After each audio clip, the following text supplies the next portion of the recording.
Hello बच्चों, responsive classes में आप सभी का स्वागत है। बच्चों, ये जो हमने आज का टॉपिक लिया है साइंस, और साइंस में हमने लिया है क्लास 10th का साइंस, सीबीएसई बोर्ड। और आपके ये है 2024 का पेपर, सभी ऑल सेट एमसीक्यूज़। तो यहाँ पे हमने पूरे 24 का 5 सेट लिया है। एक सेट में 20 क्वेश्चन, यानी 5 सेट में 20 गुणे 5, 20 पंचे 100 एमसीक्यूज़ हम आपको रिवाइज कराएंगे। और आगामी परीक्षा में, यानी आपकी जो 2025 का एग्ज़ाम होने वाला है, उसके लिए बहुत इंपॉर्टेंट है, क्योंकि यहाँ से एमसीक्यूज़ रिपीट ज़रूर होंगे। आपका पेपर 20 तारीख को है। चलिए, तो सबसे पहले हम यहाँ पे आपको फर्स्ट सेट का करवाएंगे। ये हमारा सेट नंबर यहाँ पे दिख रहा होगा आपको, सेट 1। और क्वेश्चन पेपर कोड है भाई 311। ठीक है, यहाँ पे कुछ निर्देश लिखे होंगे। टाइम आपका 3 आवर है। हिंदी इंग्लिश दोनों में पेपर है, दोनों में निर्देश लिखे हुए हैं, आप लोग इसको पढ़ लेंगे। सबसे पहले सेक्शन 1 है। अच्छा, ये पूरा पेपर क्या है? Section A, section B, section C, section D और सेक्शन ई में कैटेगराइज है। सेक्शन ई में 1 से 20 मल्टीपल चॉइस क्वेश्चंस हैं, जो कि एमसीक्यू बेस्ड है, 1 मार्क्स के हैं। इसमें कोई भी नेगेटिव मार्किंग नहीं है। आपको नहीं आता है तो आपको क्वेश्चन अटेम्प्ट जरूर करना है, आप अपने अकॉर्डिंग कोई भी आंसर चूज कर लेंगे। चलिए स्टार्ट करते हैं। सेट 1 का पहला क्वेश्चन है सेक्शन ए।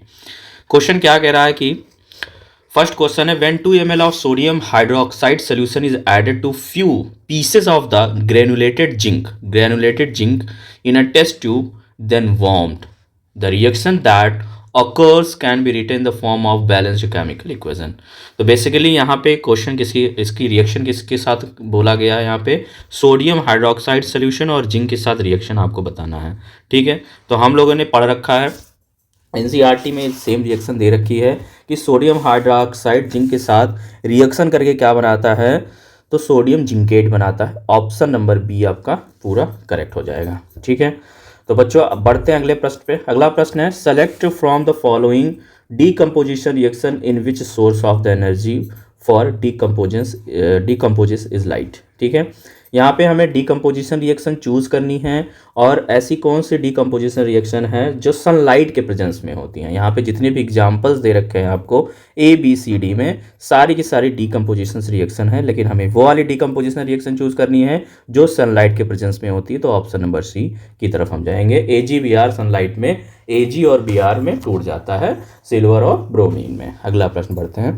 सभी लोग बच्चों चैनल को सब्सक्राइब कर लेंगे, वीडियो को लाइक कर देंगे, और आपके लिए मैं सारे पेपर भी आपके मैं सॉल्व कराऊंगा इन्हीं दिनों में। आपका 20 तारीख को एग्ज़ाम लगा हुआ है, उससे पहले ही मैं ये सारे आपके क्वेश्चंस करवा दूंगा। तो बच्चों बढ़ते हैं अगले प्रश्न पे। अगला प्रश्न हमारा है question number 3। A metal and non metal that exist in liquid state at the room temperature are respectively. ठीक है, हमें मेटल और फिर नॉन मेटल चूज करना है जो रूम टेम्परेचर पे बेसिकली क्या है? लिक्विड फॉर्म में है। तो हमें पता है मेटल, जो कि कौन सा मेटल है? मरकरी, रूम टेम्परेचर पे क्या होता है अभी? लिक्विड फॉर्म में होता है। और नॉन मेटल, और ये रूम टेम्परेचर वो मेटल बताना है, नॉन मेटल बताना है जो रूम टेम्परेचर पे लिक्विड है, तो ब्रोमीन। तो ऑप्शन नंबर सी की तरफ हम जाएंगे। ऑप्शन नंबर सी है हमारा मरकरी एंड ब्रोमीन, तो यही हमारा करेक्ट ऑप्शन है। क्वेश्चन नंबर 4 देखेंगे, कार्बन कंपाउंड्स। तो कार्बन कंपाउंड्स क्या है भाई? Carbon compounds are good conductor of electricity, are bad conductor of electricity, good conductor of electricity, are bad conductor of electricity, have strong forces of attraction between their molecules, have weak forces of attraction between their molecules। तो इसका सही answer क्या होगा आपको बताना है। ठीक है, तो फोर्थ का ऑप्शन नंबर, अच्छा इसमें से हमें चूज करना है, तो फोर्थ का ऑप्शन नंबर सी की तरफ जाएंगे। सेकेंड एंड फोर्थ पॉइंट हमारा सही है, क्योंकि कार्बन कंपाउंड्स क्या होते हैं? Are bad conductor of the electricity and have weak forces of attraction between their molecules. बढ़ते हैं अगले प्रश्न पे। पांचवा प्रश्न है, consider the following compounds FeSO4, CuSO4, CaSO4, Na2SO3, the compounds having the maximum number of water of crystallisation in its crystalline form in one molecule. ठीक है, तो इसमें से बताना है have a maximum number of water of crystallisation. तो किसमें सबसे ज़्यादा number of water of crystallisation होते हैं, ये हमें बताना है। तो Na2CO3 होता है, इसके साथ .10H2 होता है। तो यहाँ पे हम पांचवे के ऑप्शन नंबर डी की तरफ जाएंगे, यही हमारा करेक्ट ऑप्शन है। Oxides of the aluminium and zinc are, तो एल्यूमिनियम और जिंक के ऑक्साइड्स क्या होते हैं भाई, एम्फोट्रिक होते हैं, याद रखना, कई बार क्वेश्चन ये रिपीट हुआ है। अगला प्रश्न है MnO2, यहाँ पे देख पा रहे हैं एक रिएक्शन दे रखी है, MnO2 + 4HCl gives out MnCl2 2H2O + Cl2. The reaction given above is redox reaction because in this, तो ये कि redox reaction है, इसमें हमें appropriate आंसर चूज करना है, क्या होगा इसका आंसर। तो बिल्कुल यहाँ पे देख रहे होंगे MnO2 का क्या हो रहा है, रिड्यूस्ड हो रहा है, क्योंकि MnO2 से ऑक्सीजन निकल रहा है, तो MnO2 is reduced and HCl क्या हो रहा है, ऑक्सीडाइज हो रहा है। बिल्कुल ऑप्शन नंबर डी करेक्ट हो जाएगा, MnO2 is reduced and HCl is oxidised. अगला क्वेश्चन है कंसीडर द फॉलोइंग स्टेटमेंट, आठवां है, the sex of the child is determined by what it inherits from the mother. Second हमारा कह रहा है, सेकंड ऑप्शन है the sex of the child is determined by what is inherits from the father. Third है the probability of the having the male child is more than that of the female child. And fourth है the sex of the child determined at the time of fertilisation when male and female gametes fuse to form a zygote. तो ये 4 points है, इसमें से हमें बताना है the correct statements are, तो करेक्ट स्टेटमेंट इसमें से कौन सा है ये हमें बताना है। तो देखिए the sex of the child are determined by inherited from the mother, बिल्कुल ये गलत पॉइंट है मदर के थ्रू नहीं होता, ठीक है। सेक्स ऑफ द चाइल्ड किससे डिटरमाइन होता है, फादर के थ्रू होता है। The sex of the child is determined by what is inherited from the father, बिल्कुल सेकंड ऑप्शन हमारा सही है, सेकंड जो स्टेटमेंट है वो करेक्ट है। थर्ड पे चेक करेंगे, the probability of the having the male child is more than that of the female child, ऐसा कोई logic, the probability of having a mail child is more than that of female child, तो ये भी कोई ये correct ऐसी कोई probability नहीं है, साइंस ऐसा कुछ नहीं मानती है। फोर्थ है the sex of the child determine the time of fertilisation when male and female gamete fuse to form a zygote, बिल्कुल फोर्थ भी सही है। तो यहाँ पे हमारा कौन कौन से स्टेटमेंट सही हुए, सेकंड एंड फोर्थ, तो आठवें का ऑप्शन नंबर बी करेक्ट हो जाएगा, सेकंड एंड फोर्थ। यहाँ पे क्रोमोसोम से रिलेटेड कुछ बातें दे रखी हैं और यहाँ पे हम देखेंगे क्या है। पहला पॉइंट है, और इसमें भी हमें करेक्ट स्टेटमेंट ही पता करना है 9th नंबर क्वेश्चन में। तो कैरी क्रोमोसोम्स क्या होते हैं, chromosomes carry hereditary information from parent to the next generation, बिल्कुल ये बात सही है, ये वाली बात सही है, ठीक है। जिस पे सही है उसको मैं अंडरलाइन करूँगा, तो ये वाली बात सही है, ठीक है। सेकेंड है आर थ्रेड लाइक स्ट्रक्चर, यानी chromosomes are the thread like structure located inside the nucleus of an animal cell, नहीं जरूरी नहीं है, एनिमल सेल नहीं, प्लांट सेल में भी तो होता है, ठीक है। तो प्लांट सेल में भी ऐसा होता है, एनिमल सेल में ही नहीं होता है, ठीक है। थर्ड कह रहा है always exist in pair in human reproductive sales, बिल्कुल ऑलवेज, तो आर थ्रेड, सेकंड वाला तो गलत हो गया, पहला वाला सही था, सेकंड गलत हो गया। और अब देखेंगे always exist in pair in human reproductive cells, ऐसा कुछ ज़रूरी नहीं है। Are in involve in the process of cell division, बिल्कुल फोर्थ वाला भी सही है। तो ऑप्शन नंबर यहाँ पे डी की तरफ जाएंगे, ऑप्शन नंबर डी सही जाएगा, 1 एंड 4, ठीक है। बढ़ते हैं अगले प्रश्न पे, ऑप्शन नंबर डी करेक्ट है। अगला प्रश्न है यहाँ पे, अगला प्रश्न है in a nerve cell the site where the electrical impulses is converted into a chemical signal is known as, तो इसको हम क्या बोलते हैं, न्यूरोमस्कुलर जंक्शन बोलते हैं। क्वेश्चन नंबर 10 है stomata closes when, question number 11 है stomata closes when. First option है, फर्स्ट स्टेटमेंट है it need carbon dioxide for photosynthesis, it does not need a carbon dioxide for photosynthesis, तो देखिए second वाला सही है। Water flows out of the guard cells, water flows out of the guard cells, ये भी सही है। Water flows into the guard cells, ये गलत है। तो सेकंड एंड थर्ड, तो सेकंड एंड थर्ड कहाँ दे रखा है भाई, ऑप्शन नंबर सी में दे रखा है, बिल्कुल 11वें का ऑप्शन नंबर सी करेक्ट हो जाएगा। 12वां क्वेश्चन देखेंगे, at what distance from the convex lens should an object be place to get an image of the same size as that object on screen, तो बिल्कुल, यहाँ कह रहा है at what distance for the convex lens should an object be placed, यानी कि convex lens के सामने हम कितनी डिस्टेंस पे ऑब्जेक्ट को प्लेस करें जिससे image of the same size of that of the object on the screen, यानी इमेज और ऑब्जेक्ट की साइज़ क्या हो जाए, सेम हो जाए। तो at twice of the focal length of the lens, बिल्कुल फोकल लेंथ के दुगने डिस्टेंस पे यानी सेंटर ऑफ कर्वेचर पे रखेंगे तो ऐसा होगा। 12वें का ऑप्शन नंबर सी करेक्ट हो जाएगा। क्वेश्चन नंबर 13 क्या है, the lens system of the human eye form an image on a light sensitive screen which is called as, बिल्कुल this is called as retina, option number D correct हो जाएगा। Question number 14 पे आएंगे, क्या कह रहा है, the pattern of the magnetic field inside a current carrying solenoid, तो करंट कैरिंग सोलेनॉइड के अंदर जो मैग्नेटिक फील्ड का पैटर्न बनता है वो कैसा बनता है, तो बिल्कुल ऑप्शन नंबर ए करेक्ट हो जाएगा, कुछ ऐसा पैटर्न बनता है, ऑप्शन ए हमारा करेक्ट होगा।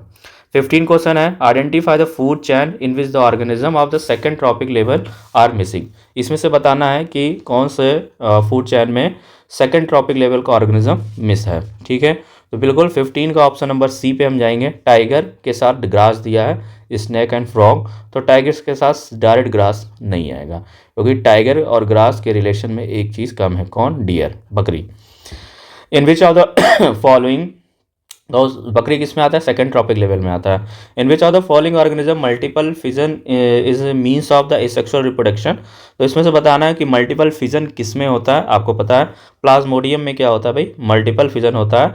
तो भाई बाइनरी फिजन किस में होता है, कमेंट करके बताएंगे। बाइनरी फिजन किस में होता है, ये भी पूछता है, बहुत इंपॉर्टेंट है, किस में होता है भाई, एमोइबा में होता है, अमीबा जिसको बोलते हैं। ठीक है, और इसके बाइनरी फिजन के प्रोसेस को भी आपको पता होना चाहिए। अब यहाँ पे हमारे असर्शन रीजन वाले क्वेश्चन आ चुके हैं। क्वेश्चन नंबर 17 पे हम देखेंगे क्या है कि भाई असर्शन है, या hydrogen gas is not in evolve when zinc reacts with nitric acid, hydrogen gas is not evolve when zinc react with nitric acid. ठीक है, रीजन क्या क्या दे रखा है कि nitric acid oxide the hydrogen gas produce to water and itself get reduce, बिल्कुल दोनों ही बातें यहाँ पे सही दे रखी हैं। बोथ असर्शन है reason are true and reason R is the correct explanation of the assertion. ठीक है, क्वेश्चन नंबर, तो पहले का ऑप्शन नंबर ए करेक्ट हो जाएगा। 18 क्या, 18 की तरफ जाएंगे, क्या है, accumulation of harmful chemical is maximum in the organism at the highest trophic level of food chain, बिल्कुल, तो यहाँ पे असर्शन बिल्कुल सही है। And reason harmful chemical are spread on the crops to protect the form disease and pest, तो reason भी हमारा यहाँ पे सही है, लेकिन जो यहाँ पे असर्शन है वो रीज़न का एक्सप्लेनेशन नहीं है। ठीक है, तो ये ऑप्शन नंबर बी हो जाएगा आपका कि बोथ असर्शन है reason are true but reason R is not a correct explanation of assertion A. Clear है, फिर यहाँ पे क्वेश्चन नंबर 19 की तरफ हम जाएंगे। क्वेश्चन नंबर 19 क्या है भाई, the rate of the breathing in aquatic organism is much faster than terrestrial organism. ठीक है, तो असर्शन जो है, असर्शन आपका ट्रू है, the amount of the oxygen dissolve in water is very high as compare to the amount of oxygen, तो ये गलत है। तो assertion A is true but reason R is false, इसका मतलब ऑप्शन सी आपका करेक्ट होगा 19 का। 20 क्या है, असर्शन है, the rainbow is a natural spectrum of the sunlight in the sky, reason है, rainbow is form in the sky when the sun is overhead and the water droplet are also present in the air, तो rainbow is a natural spectrum of the sunlight, बिल्कुल assertion आपका सही है। And rainbow is form the sky when the sun is overhead, नहीं overhead नहीं, opposites के sign में ये बनता है, तो रीज़न आपका गलत है। असर्शन आपका सही है, ऑप्शन नंबर सी करेक्ट हो जाएगा। तो यहाँ पहला सेट हो गया, और अब यहाँ पे हम आ रहे हैं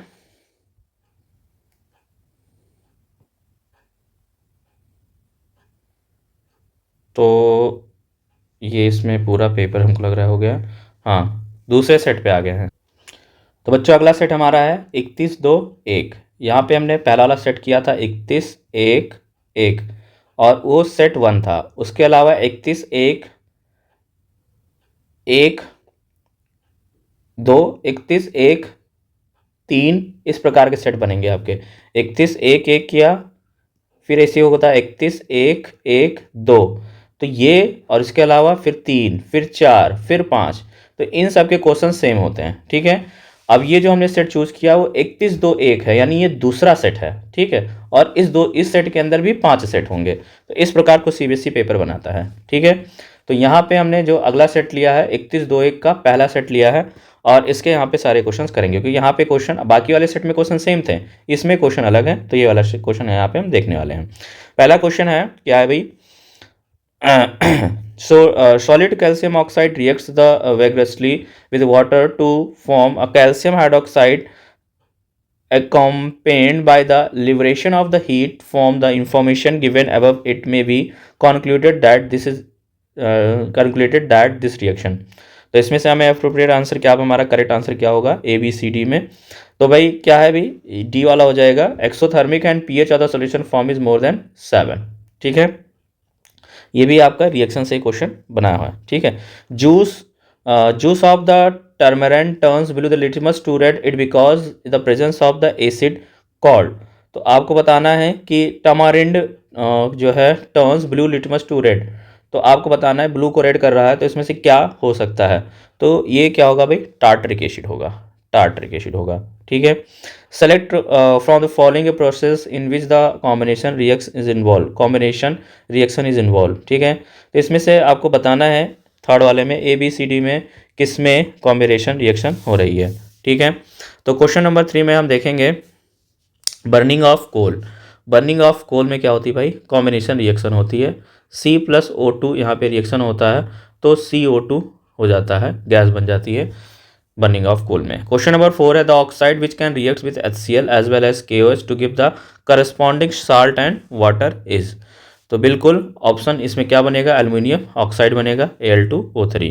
कंसिडर द फॉलोइंग केसेस। ठीक है, यहाँ पे दे रखा है the case in which the new product will form, तो इसमें से किससे रिएक्टिविटी का क्वेश्चन है, इसमें रिएक्शन किसके साथ होगी। तो बिल्कुल डी वाला सही हो जाएगा आपका ऑप्शन, ऑप्शन नंबर डी हो जाएगा बी एंड डी के साथ। यहाँ पे बी और डी के साथ ही रिएक्शन होगी, इन दोनों के साथ रिएक्शन नहीं होगी एक दूसरे। ये क्या हो जाएगा, यहाँ पे एल्यूमिनियम की रिएक्टिविटी इतनी ज़्यादा नहीं है कि ये कैल्शियम को डिस्प्लेस कर पाए और कॉपर आयरन को डिस्प्लेस कर पाए। ठीक है, हाँ, तो नया प्रोडक्ट किस में बनेगा भाई, तो नया प्रोडक्ट बनेगा बी और डी वाले में, यानी ऑप्शन नंबर डी करेक्ट हो जाएगा। चलिए अगला प्रश्न देखेंगे, question number 6। Identify the correct statement about the following reaction. H2S oxidising agent and SO2 is reducing agent. H2S reduce to the sulphur. अच्छा, इससे क्वेश्चन आता है, देखिए पिछले वाले पेपर में भी था, तो कौन किसको ऑक्सीडाइज कर रहा है, कौन ऑक्सीडाइज हो रहा है, कौन रिड्यूस हो रहा है। बिल्कुल, तो यहाँ पे देखेंगे H2S से क्या हो रहा है, यहाँ से H2S से हाइड्रोजन निकल रहा है। बिल्कुल, तो हाइड्रोजन निकल रहा है, इसका मतलब क्या हो रहा है, H2S क्या है और SO2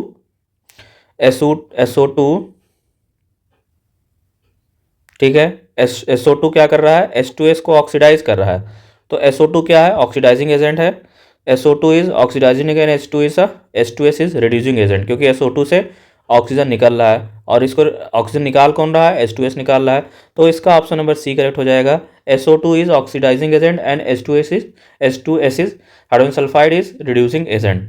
consider the following statement about the homologous series of the carbon compounds. ठीक है, पहला है all succeeding members differ by CH2 unit. ठीक है, क्वेश्चन ऑप्शन बी है melting point and boiling point of massive increases with increase the molecular mass. ठीक है, तो यहाँ पे देखिए consider the following statement about the homologous series of carbon compounds. तो पहला वाला तो सही है, बिल्कुल पहला वाला सही है। और melting point and boiling point increases with increase the molecular mass number बढ़ने से मेल्टिंग पॉइंट और बॉइलिंग पॉइंट भी इंक्रीज कर जाता है, तो ये भी सही है। तो साथ में क्या हो जाएगा, सातवें का ऑप्शन नंबर ए करेक्ट हो जाएगा, ए एंड बी।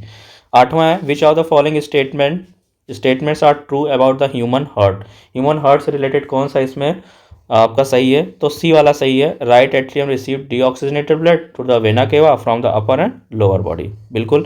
नवा क्वेश्चन है select out of the following glands which does not occur in the pair in the human body.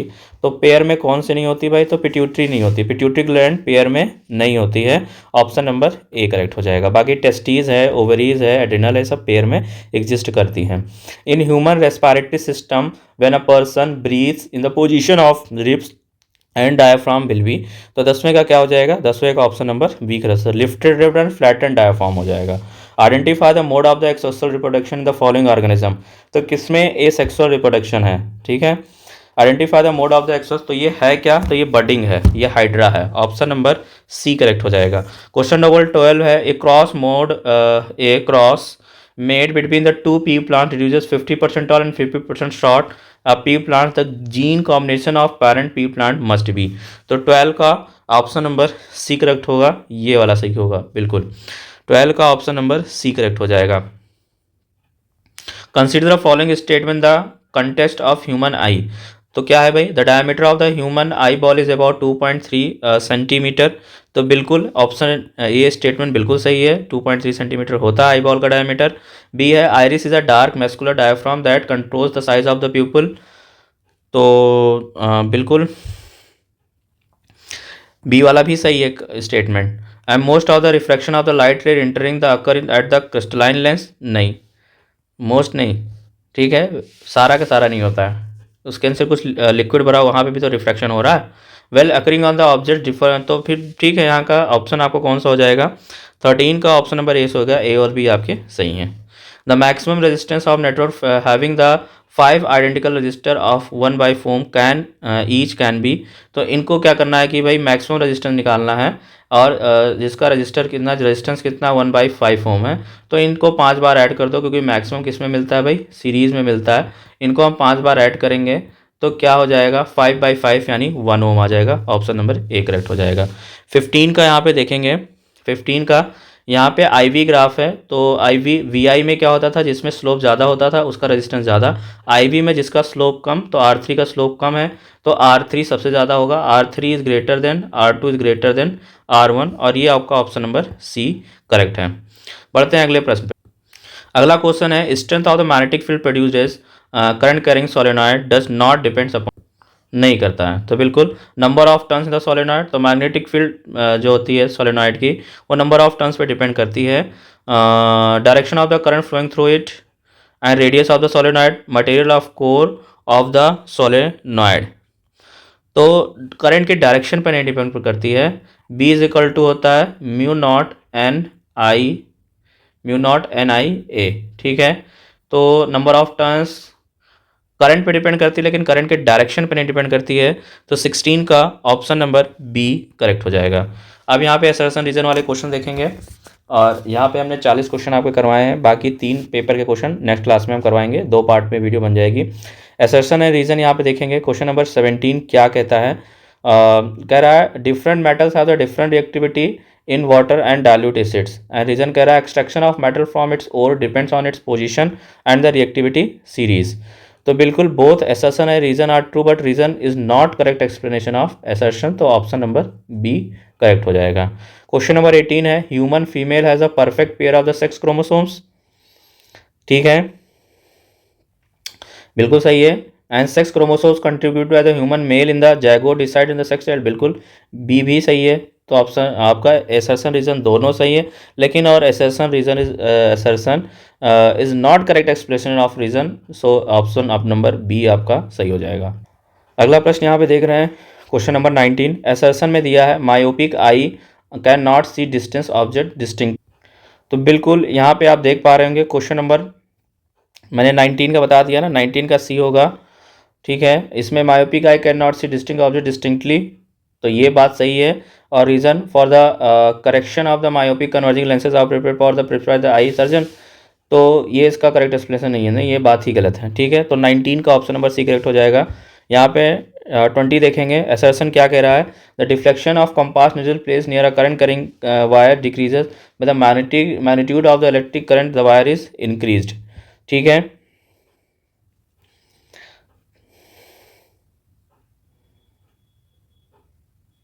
फिर तो ये तो फॉल्स बात कह रहा है, ये तो गलत बात कह रहा है, ठीक है। The deflection of compass needle place near the current carrying wire decreases when magnitude of electric current is wire, इसको करंट के तो डिफ्लेक्शन भी इंक्रीज करेगा, ठीक है, डिक्रीज नहीं होगा। रीजन कह रहा है strength of the magnetic field at a point due to the current carrying conductor increase और increase the number of conductor, बिल्कुल बिल्कुल यहाँ पे रीजन आपको करेक्ट हो जाएगा। तो assertion A is false but reason is true, तो ऑप्शन नंबर डी करेक्ट हो जाएगा। तो इस प्रकार आपके पूरे 2 पेपर मैंने करवा दिए हैं, 2 पेपर के सारे एमसीक्यूज। फिर नेक्स्ट वीडियो में हम आपको बचे हुए 3 पेपर के हम एमसीक्यूज करवाएंगे 2024 का, इस प्रकार पूरे 100 एमसीक्यूज हो जाएंगे, और इसके आप आंसर जरूर देख लीजिएगा, कोई क्वेश्चन बिल्कुल रिपीट होते हैं। मिलते हैं नेक्स्ट लेक्चर में, तब तक के लिए नमस्कार, जय हिंद, जय भारत। वीडियो अच्छी लगी हो तो वीडियो को लाइक करिएगा, चैनल को सब्सक्राइब करिएगा।